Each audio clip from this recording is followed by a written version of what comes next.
ನಮಸ್ಕಾರ ವೀಕ್ಷಕರೇ, ಮಾಹಿತಿಯ ಮಡಿಲು ಯೂಟ್ಯೂಬ್ ಚಾನಲ್ಗೆ ತಮಗೆಲ್ಲರಿಗೂ ಆತ್ಮೀಯವಾದ ಸ್ವಾಗತಗಳು ಹಾಗೂ ನಮ್ಮ ಸಬ್ಸ್ಕ್ರೈಬರ್ಗಳಿಗೂ ಮತ್ತು ವೀಕ್ಷಕರಿಗೂ 2026 ಹೊಸ ಕ್ಯಾಲೆಂಡರ್ ವರ್ಷಕ್ಕೆ ಶುಭಾಶಯಗಳನ್ನು ಕೋರುತ್ತಾ ನೀವು ಅಂದುಕೊಂಡಿರುವ ಆಸೆ ಕನಸುಗಳು ಅಂದುಕೊಂಡಿರುವ ಅವಧಿಗಿಂತ ಮುಂಚಿತವಾಗಿ ನೆರವೇರಲಿ ಎಂದು ಮಾಹಿತಿಯ ಮಡಿಲು ಯೂಟ್ಯೂಬ್ ಚಾನಲ್ ತಂಡ ಹಾರೈಸುತ್ತದೆ.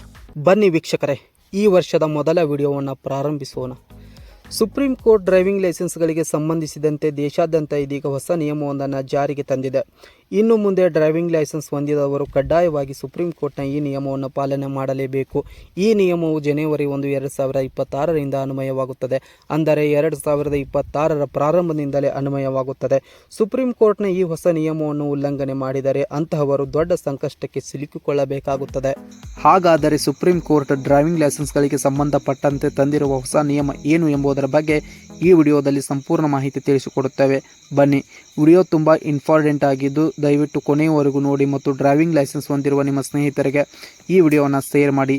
ಈ ಹಿಂದೆ ಡ್ರೈವಿಂಗ್ ಲೈಸೆನ್ಸ್ ಅವಧಿಯು ಮುಕ್ತಾಯವಾದ ನಂತರ, ಅಂದರೆ ಎಕ್ಸ್ಪೈರ್ ಆದ ನಂತರ ಅದನ್ನು ರಿನ್ಯೂವಲ್ ಮಾಡಿಕೊಳ್ಳಲು 30 ದಿನಗಳವರೆಗೆ ಕಾಲಾವಕಾಶವನ್ನು ನೀಡಲಾಗುತ್ತಿತ್ತು. ಆದರೆ ಇನ್ನು ಮುಂದೆ ಡ್ರೈವಿಂಗ್ ಲೈಸೆನ್ಸ್ ಎಕ್ಸ್ಪೈರ್ ಆದ ನಂತರ ಅಂತಹವರು ವಾಹನವನ್ನು ಓಡಿಸುವಂತಿಲ್ಲ. ಎಕ್ಸ್ಪೈರ್ ಆದ ಡ್ರೈವಿಂಗ್ ಲೈಸೆನ್ಸ್ ಅವರು ರಿನ್ಯೂವಲ್ ಮಾಡಿಸಿಕೊಂಡ ನಂತರವೇ ಅವರು ವಾಹನವನ್ನು ಚಲಾಯಿಸಬೇಕು.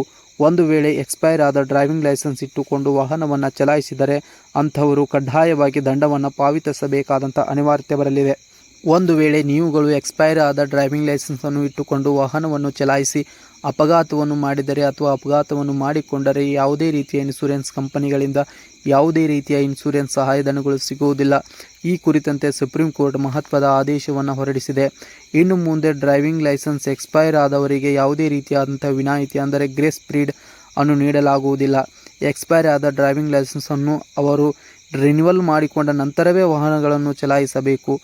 ಅವಧಿ ಮುಗಿದ ಡ್ರೈವಿಂಗ್ ಲೈಸೆನ್ಸ್ ಇಟ್ಟುಕೊಂಡು ವಾಹನವನ್ನು ಚಲಾಯಿಸಬಾರದು ಎಂದು ಸುಪ್ರೀಂ ಕೋರ್ಟ್ ಕಡ್ಡಾಯವಾಗಿ ಈ ನಿಯಮವನ್ನು ಜಾರಿಗೆ ತಂದಿದೆ. ಆತ್ಮೀಯರೇ, ವಿಡಿಯೋ ಇಷ್ಟ ಆಗಿದ್ದರೆ ಲೈಕ್ ಮಾಡಿ ಮತ್ತು ಶೇರ್ ಮಾಡಿ. ಮುಂದಿನ ವಿಡಿಯೋದಲ್ಲಿ ಮತ್ತೆ ಸಿಗೋಣ. ಅಲ್ಲಿವರೆಗೂ ನಮಸ್ಕಾರ.